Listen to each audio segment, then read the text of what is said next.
So welcome to the video for 1045L number 6, the lab on spectral analysis. So these are the three types of lamps that we're going to use. This one is the mercury lamp.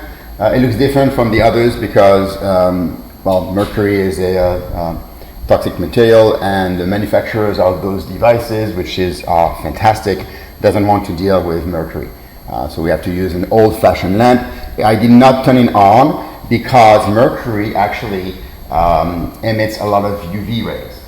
So actually that lamp will be in a corner of the lab, and you should not look at it directly because it's going to be like looking at the sun, right?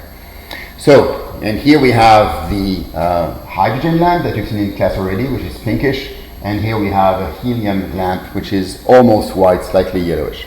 And this is the spectroscope that you should have seen on the in the lab procedure.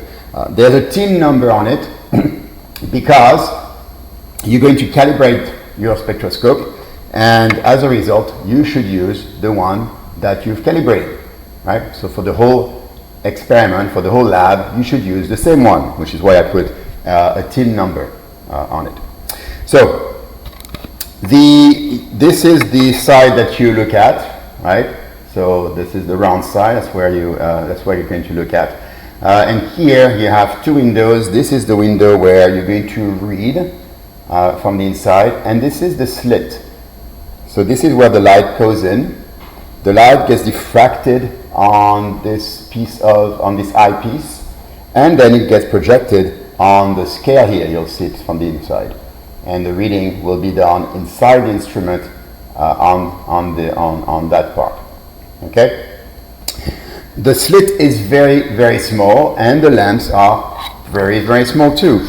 So you're going to have to put the spectroscope almost touching the lamp, or actually touching the lamp, right?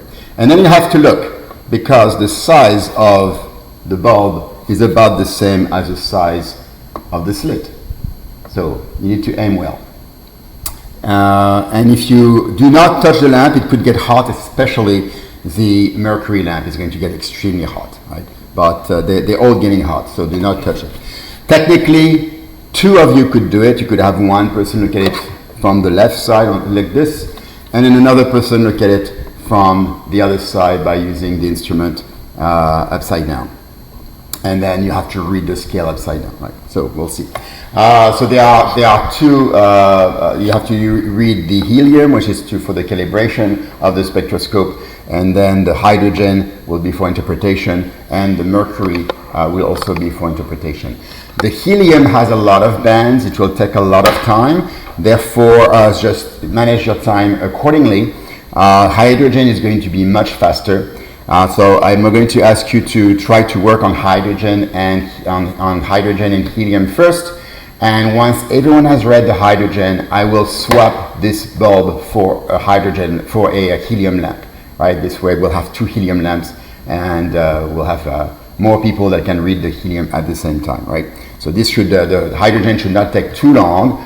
And so at some point when everybody has read the hydrogen, I will swap this one for a helium lamp, and we'll have two helium lamps that you can use to do your readings. So how are you going to do this? I had to change location because we need light to actually read the scale of the spectroscope. So I had to light up the lab, because you see this scale on the right side that you see when you put your eye in the spectroscope. That light comes from the lab of the room, the light of the room, right? Let me see if I can slightly focus. Okay, so that's what you're going to see. Then you're going to look for the bulb. Well, I mean, it's easier for you to look for the bulb. You'll see it. And you need to put the slit. So again, the bulb and the slit are almost the same size, so it's not obvious in here. And when you've done that, you will see diffraction of the light. And then, again, it's going to be easier when you do it yourself than here doing it with the camera. But you will use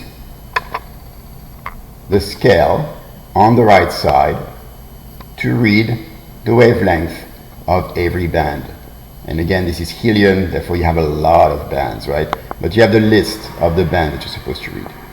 So you're going to use, here we go. You're going to read the scale. Right, the scale has numbers 4, 5, 6, 7. You can barely see them here, but you'll see them, it will be easier to see. And then you're going to read them down to, so you can read 4.1, right? You have the marking for 4.1, 4.2, 4.3, 4.5 is this little, those 2 dots. And then you're going to read it down to 2 significant figures, to 2 decimals, right? So for example, here one of the blue line is almost exactly at 4.5. Therefore, I'm going to read this as 4.50.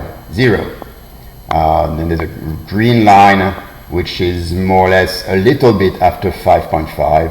So I'm going to read this as 5.55 or 5.54. Okay?